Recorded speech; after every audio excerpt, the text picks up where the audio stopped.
Я пошел на марш, пошел как гражданин, не как журналист. И в этот день меня арестовали. Я не думала о том, что я выбрала какую-то плохую профессию, и я сижу теперь в тюрьме. Я же не виновата в этом. Виновата система, которая меня туда посадила.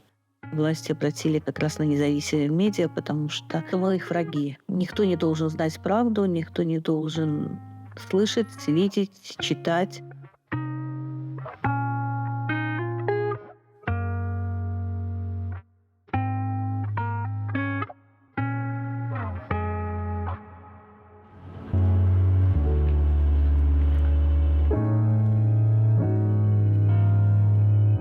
Для меня очень важно не уезжать отсюда. Я уже один раз уехал из Беларуси, и здесь сейчас место, где происходит борьба, и я хочу оставаться здесь. Это место, где происходит вот это основное ценностное сопротивление. Я работаю над тем, чтобы зафиксировать социальный ландшафт города во время войны, в данном случае Львова.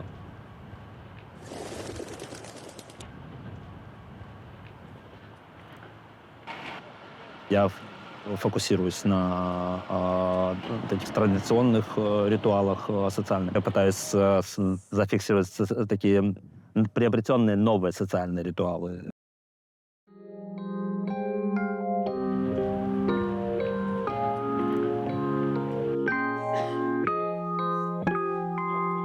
Я хотела быть журналисткой почти с самого детства. Родители очень сильно отговаривали от этого. Я боюсь, что у них могут возникнуть какие-то проблемы из-за меня. Я не могу молчать о том, что происходило. Но и из-за них я тоже переживаю, и получается, я так разрываюсь между двух зол. Просто там проблема в том, что у нас идет почему-то одна новость, повторяется новость одна и та же. Так его обновили? Мы не видим. Иди сюда. Вы не видите, потому что я не зеленю. Я же не зеленю. А ты позелени, пожалуйста, потому что Саша волнуется. Я тебе разрешаю. А давай посмотрим Путин на всякий случай. Я работала именно с людьми. Я освещала такие социальные проблемы людей. Где-то заливають квартиру, где-то дорога плохая. Каб дайсці да крамы або прыпынку, некаторым жыхарам вёскі Стан трэба прайсці сапраўдную паласу перашкод. Калі ў адной частцы вёскі ляжыць асфальт, то тут застацца ў сухім абутку не атрымаецца. Государство это не меняло.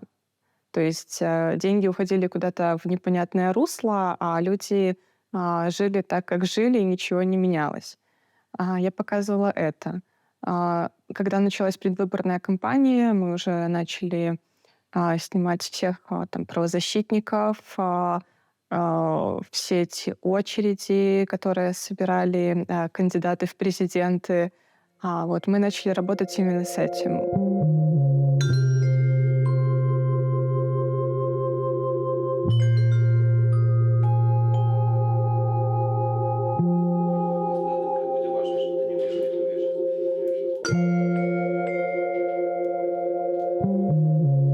Мы попали в какую-то зону военных действий, их мало интересовало, это журналист или участник протестов.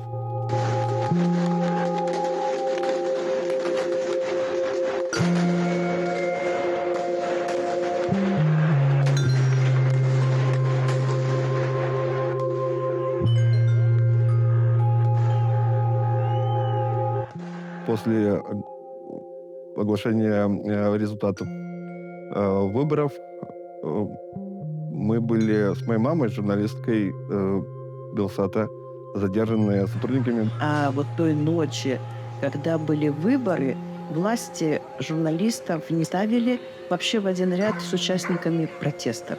Я вела репортаж по телефону, потому что интернета не было. Никто не мог на камеру ничего говорить в тот момент.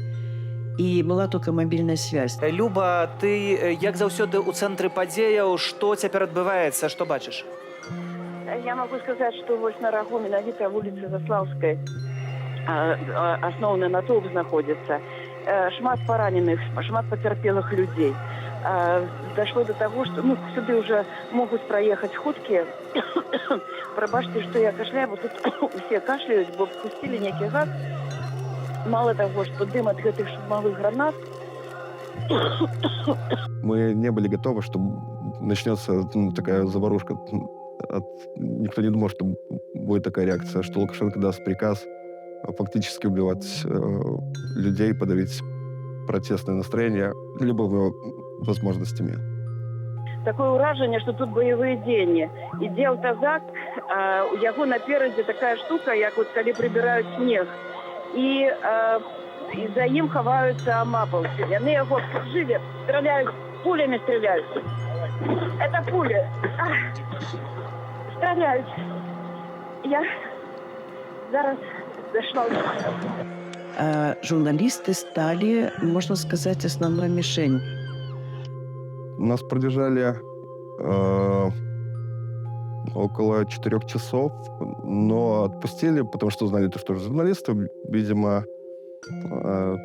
как мы потом узнали, после чего, почему нас отпустили, чтобы меньше было свидетелей избиения людей. Мы поехали, работали до утра. Город выглядел как поле боя, и был такой диссонанс, что мы едем, а утром работают коммунальные службы, убирают улицы и делают вид, что ничего не было.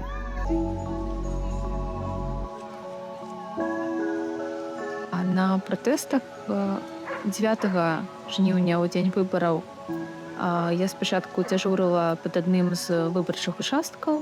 Людзі, якія хацелі даведацца, як жа ўсё будзе падлічана, але гэта таксама у людзей не атрымалася, бо в нейкі момант прыехаў АМАП на бусіках і пачаўся разгон натоўпу.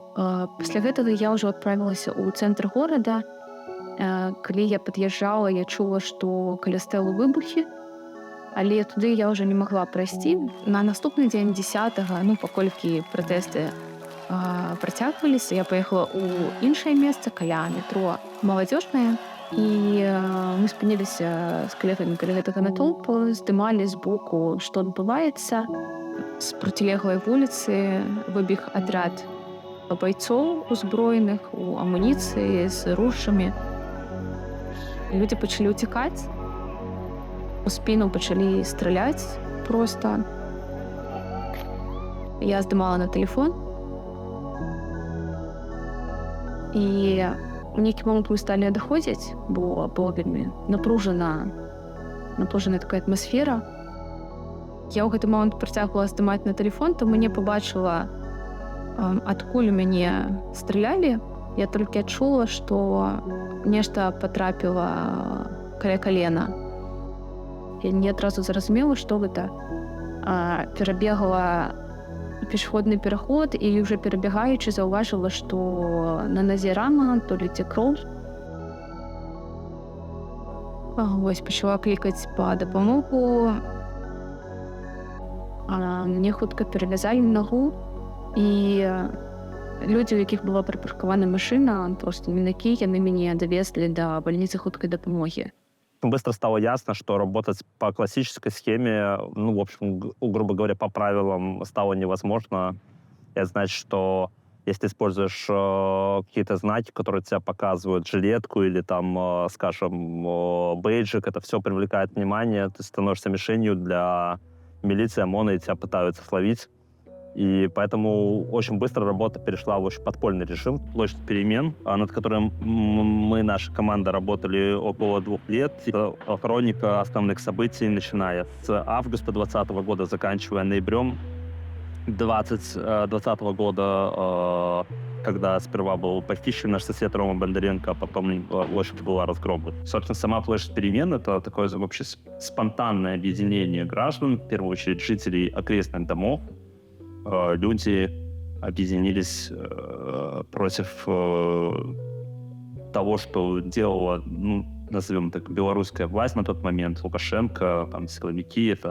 И вот на фоне вот этих процессов люди начали выходить на улицу и выражать свой протест. Без последствий, но власть очень быстро начала реагировать, двор начали атаковать, приезжать милиция, начали замазывать изображение диджеев. Ну а жители площади Перемен, в свою очередь, начали на это реагировать. Эта фотография сделана 15 октября. Прошел месяц со дня, как был арестован Степан Латыпов, очень видный житель площади Перемен, активист. Степан получил 8,5 лет, сейчас находится в колонии. И все эти люди надели маски в знак солидарности с Степаном Латыповым. Кроме этого, уже на данный момент я могу сказать, что эти маски несут и дополнительную функцию. Они защищают людей от распознавания. Когда мы работали над книгой, мы очень много тоже этому уделяли внимание, чтобы эти фотографии не стали причиной дополнительных задержаний людей. Одно из таких достаточно типовых чаепитий. Люди просто проводят время. Им интересно, потому что можно пообщаться, поговорить на любые темы. Какое-то часто бывало представление во дворе, это тоже было поводом прийти. На этом конкретном снимке мы можем видеть, кстати, это единственная фотография в книге, где мы можем видеть Рому Бондаренко, человек, которому, собственно, и посвящено это издание. Человек, который, к сожалению, мы можем сказать, человек, который отдал жизнь за свои убеждения, человек, который 11 ноября 2020 года вышел во двор, чтобы защищать его от неизвестных, которые напали на двор, приехали срезать ленты. И в тот день, 11 ноября 2020 года, Рома был похищен. К большому сожалению, все это закончилось очень трагически. Да, меня задержали, я пошел на марш, пошел как гражданин, не как журналист, то есть я не работал, не брал с собой технику, и в этот день меня арестовали.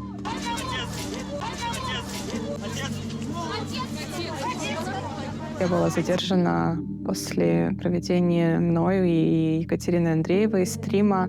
Вітаем наших гледачоў на плошчы пераменаў, дзе проста цяпер сабраліся некалькі тысяч чалавек, каб ушанаваць памяць Романа Бондарэнкі. Мы хацелі запытаць у вас пра стаўленне людзей да таго, што адбылося. Гэта больш нейкія пачуцці кшталту злосці, крыўды, альбо ёсць адчай у людзей, альбо няма гэтага ўсяго. Рома загінуў за беларусаў. Гэта моя боль і боль усіх беларусаў. Я выхожу. Хацелі запытаць у вас, што адчуваюць беларусы з нагоды смерці Романа Бондарэнкі? Беларусы, якія выйшлі сёння сюды на плошчу пераменаў. Па першую чаргу, канешне, гэта боль. Гэта неверагодны боль. Мы все время находились в этом эпицентре. Все это снимали, видели. И в это время уже начал приезжать ОМОН. Начали стрелять, потом всех задерживать. Начали бросать светошумовые гранаты.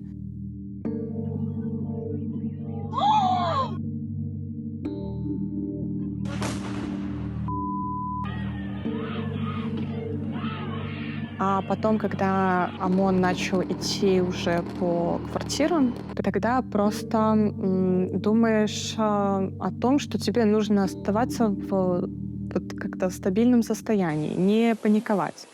Просто цяпер у дзверы кватэры, дзе мы знаходзімся, пазванілі. Мы не ведаем, хто гэта.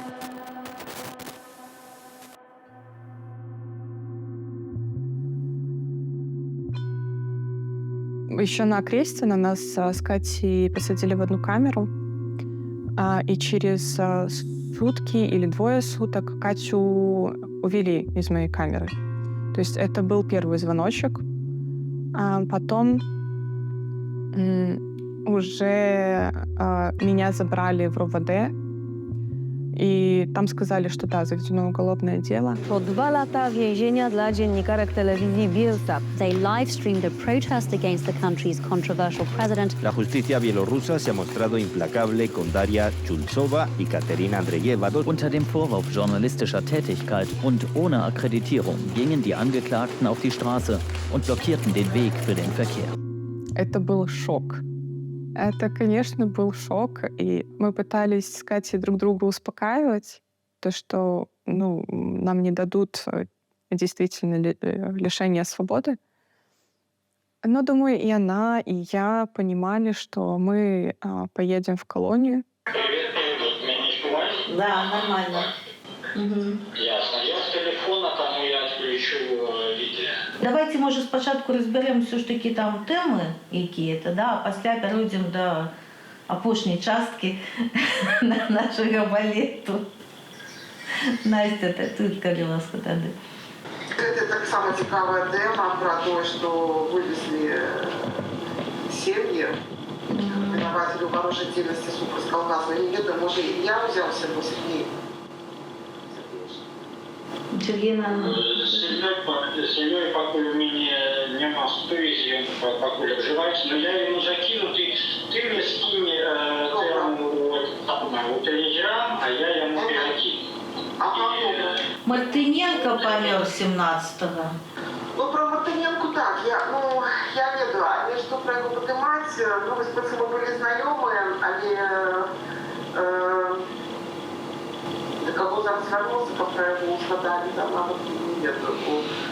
Так само помер. Так было всегда, после всех выборов, но то, что так будет после этих, стало понятно, когда протест утих, и началась волна репрессий. В октябре 2021 года пришли к нам, пришли с обыском ко мне домой к моему заместителю, в офис редакционно пришли. Но на тот момент они, видимо, не нашли, что искали, а искали они подтверждение того, что мы финансируем протест. После этого приговорили к 2,5 годам ограничения свободы с направлением в исправительные учреждения открытого типа. Ну, собственно, меня это не очень расстроило, я была готова к этому всему. И я собиралась дальше платить наказание, но, видимо, у них были другие планы, и на меня завели еще одно уголовное дело. По просьбе своих родных я все-таки приняла решение уехать, ну, потому что понимала, что им будет сложнее, чем мне. Но вот сейчас это только сайты, соцсети. Мы пытаемся развивать какие-то новые направления, там, в ТикТоке, на Ютубе, еще что-то, но это только интернет. К сожалению, бумажной версии нет, потому что еще в августе 2021 года частная типография, где мы печатались больше 20 лет, сказала, что будет перепрофилироваться и больше не сможет нас печатать. Еще вот такая рубрика «Наши авторы неволи». Здесь можно посмотреть, вот, например, Денис Ивашин, он уже 565 дней за решеткой. Николай Зидок 685 дней. 13 лет и 1 месяц получил наш журналист, расследователь Денис Ивашин. Получил за то, что на протяжении года он делал расследование, чем занимается российское посольство, вообще Россия в Беларуси. Адметна, што пра гатоўнасць задзейнічаць сфармаваны рэзерв Росгвардіі на тэрыторыі Беларусі Пуцін заявіў яшчэ ў жніўні, пасля правядзення таемных перамоваў з Лукашэнкам у першы тыдзень пасля выбарчых масавых акцыяў пратэсту. Можна зрабіць выснову, што цягам апошніх месяцаў прысутнасць байцоў Росгвардіі пад прыкрыццём удзелу ў вайсковых манеўрах і спаборніцтвах мае на тэрыторыі Беларусі рэгулярны характар і здзяйсняецца на ратацыйнай аснове. Звяртаюць на сябе увагу таксама и так званые миротворчие силы АДКБ. Еще одна часть расследования была посвящена деятельности бывшего беркута украинского на территории Беларуси. Нашел 9 таких беркутовцев, которые были в Беларуси, которые получили квартиры в Беларуси, и они работали тоже в силовых структурах Беларуси. И, собственно говоря, это стало основным триггером. Он готовил 4-е расследование, вышло 3. И он говорил, что там вообще собрал очень много интересных фактов. Но не успел дальше ничего сделать, его задержали. Он больше года провел в СИЗО, был суд, ему дали 13 лет.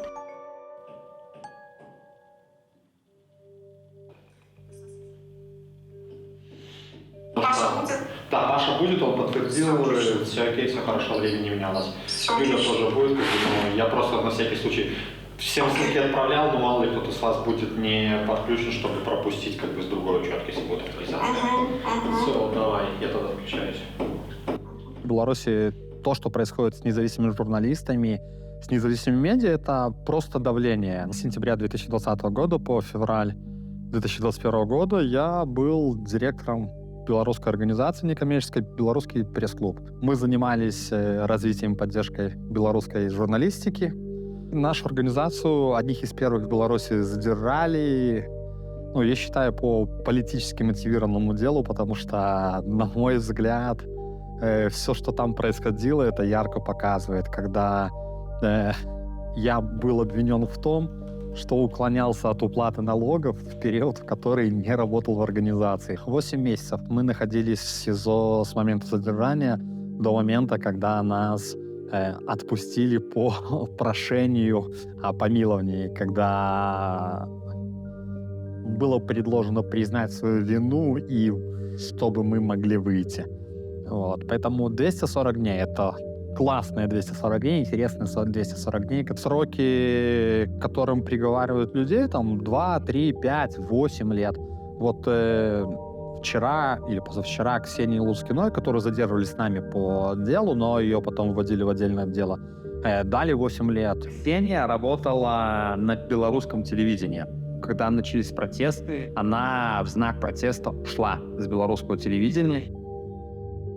Мы, уже бывшие сотрудники Белтелерадиокомпании, обращаемся к вам, нашим коллегам. К вам, сотрудникам государственных СМИ. Мы объявили забастовку, потому что хотим заниматься журналистикой, а не пропагандой. Мы ушли, а вы остались. Мы ушли, потому что стыдно назвать место своей работы. Краснеть за втоптанную в ложь профессию, быть частью системы тотальной лжи и насилия, оправдывать убийства, фальсификации, бандитский разбой на улицах и беспредел в тюрьмах. Потому что невозможно находиться в одном здании с людьми, которые знают и молчат о насилии. А когда нам сделали предложение написать прошение о помиловании, Ксения отказалась его писать, человек получил 8 лет.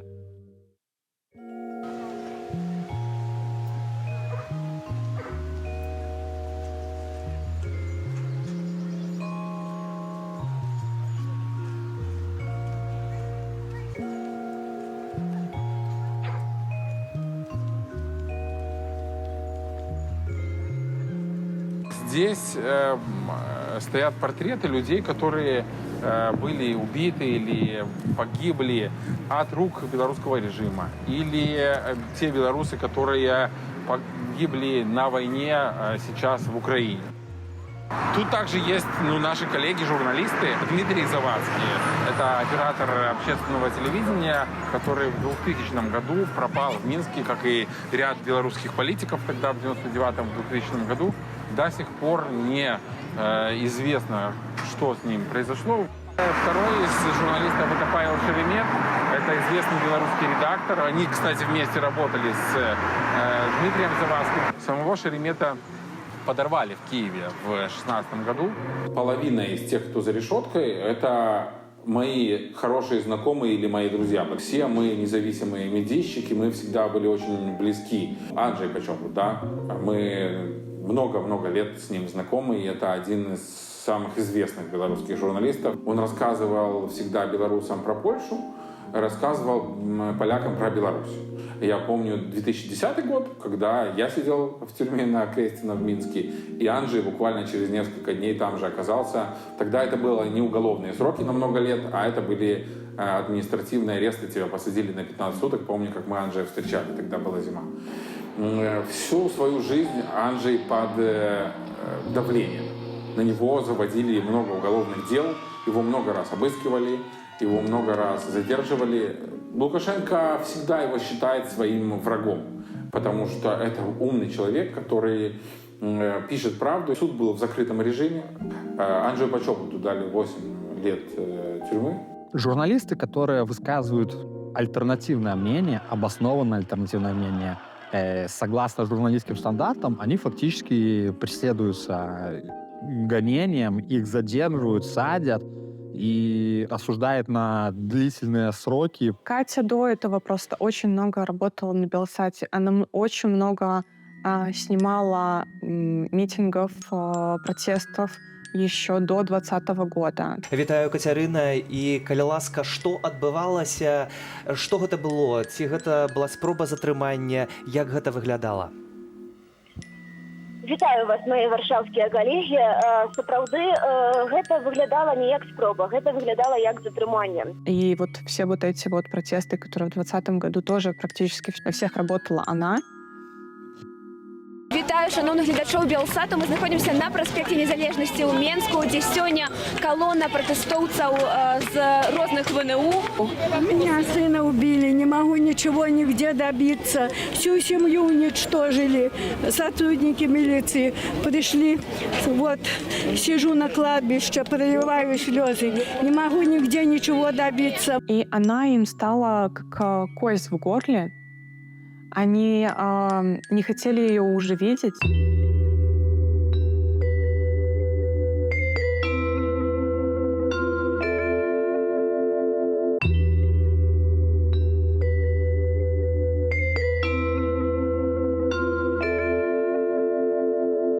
О том, что Кате добавили такой большой срок, мне сказал начальник колонии.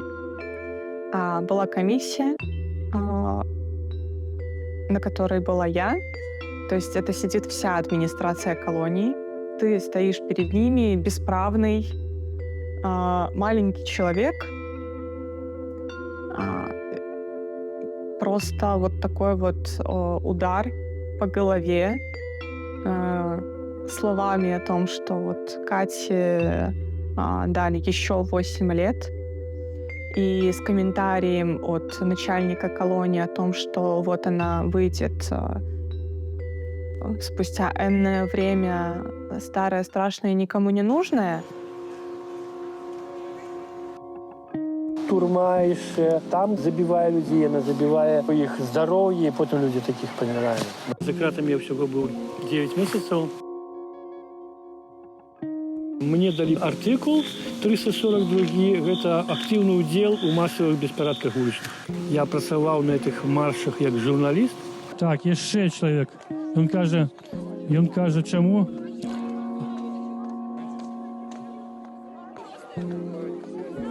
Мне цікаво послухати, що кажуть мавовці. Що ви кажете людям? Тут нельзя находиться. Будь ласка, Радио Свобода. Меня проверяют аккредитацию. Меня так само забирают.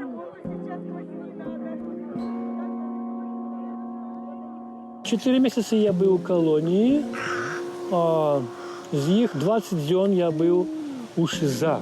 Всех политичных пропускают праз ШИЗа. Это как бы такая турма у турме. Не выдают постель, белизны, не выпускают на прогулки, не дают листов, корреспонденции.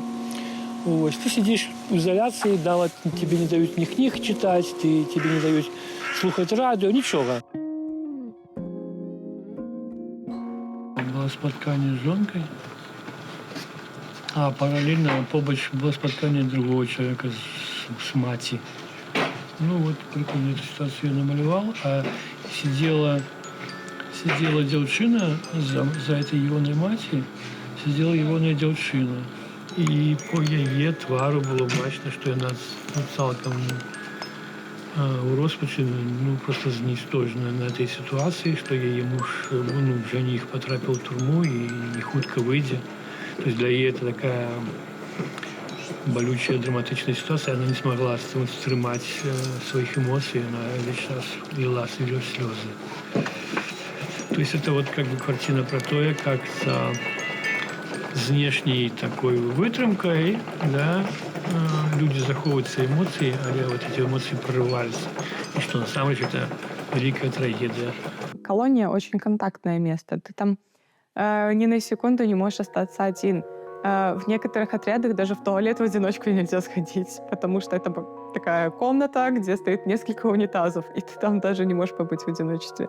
В колонии головная проблема, не от контактов с вязнями, безумовно, а от контактов с системой.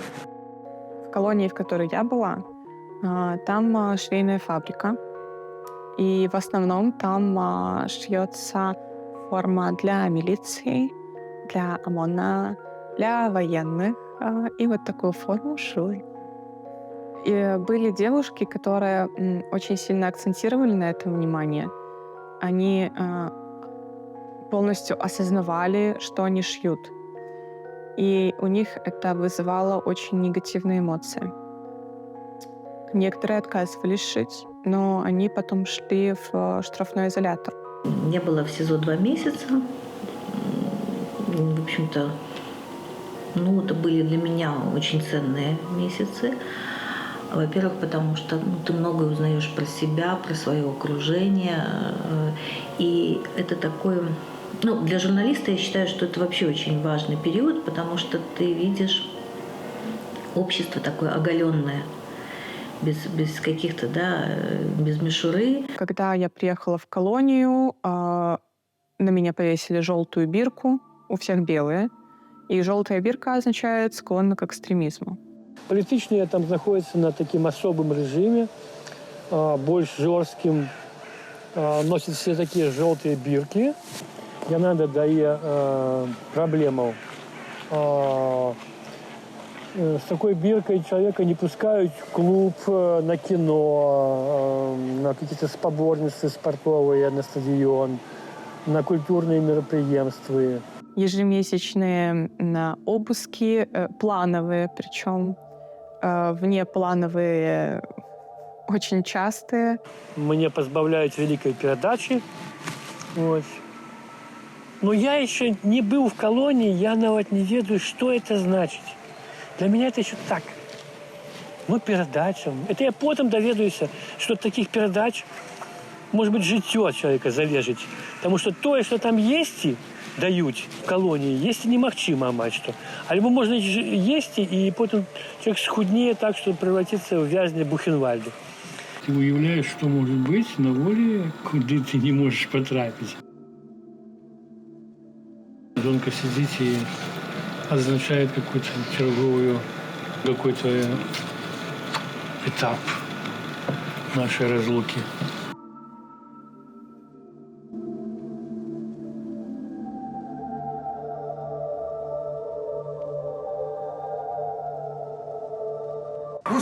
Так, успокойтесь.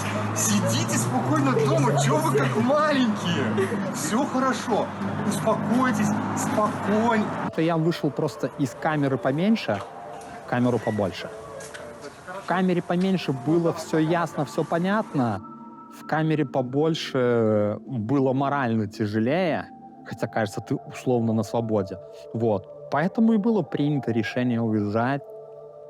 В колонии за день до того, как я вышла, практически все оперативники, оперативные сотрудники, сказали мне, чтобы я уезжал.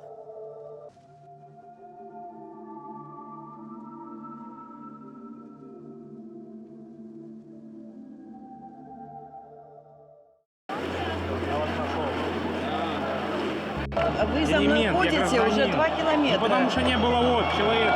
Я работала уже с конца 90-х. Вот я могу проследить просто вот эту деградацию, как это все шло.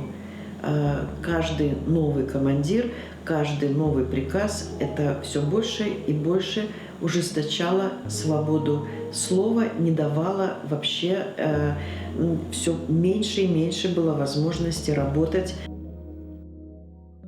91 год незалежность пришла. Мы привыкаем к этим европейским стандартам, свободе друку, свободе меркаванню, что и, до речі, відвучаємося від цього комуністичного підходу. Я працюю тоді в газеті «Свобода», і у нас там такий стандарт, що ми мусимо обов'язково в комментарии взять один блок, взять другой блок. Вот любая история, это, значит, это какое-то суцветнение, конфликт интересов. Але вот приходит до влади Лукашенко, и поступово все это начинает сворачиваться.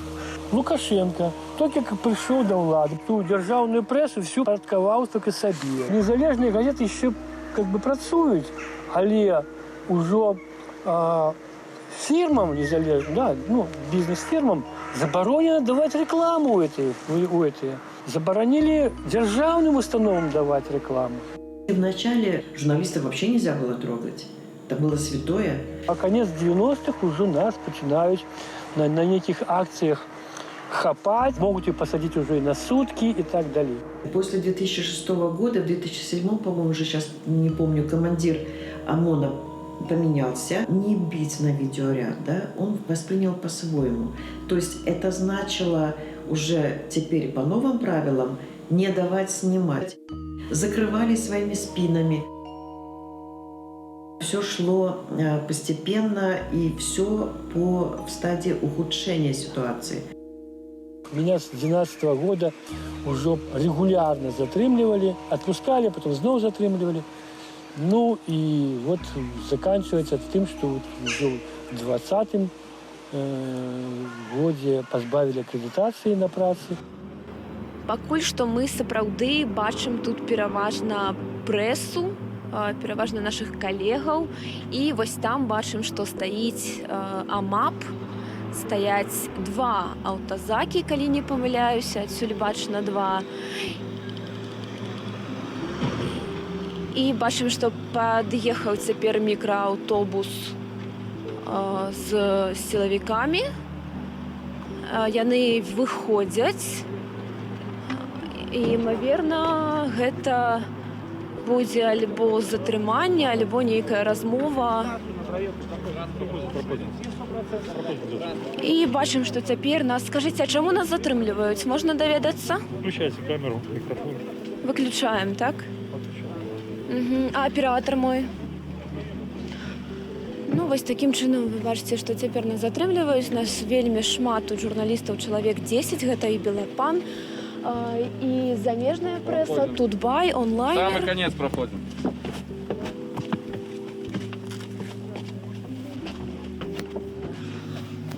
Настоящее время, спутник. Да, важна миссия в первую очередь. Поэтому, наверное, мне и легко было, в общем-то, в тюрьме, потому что я знала, для чего, почему.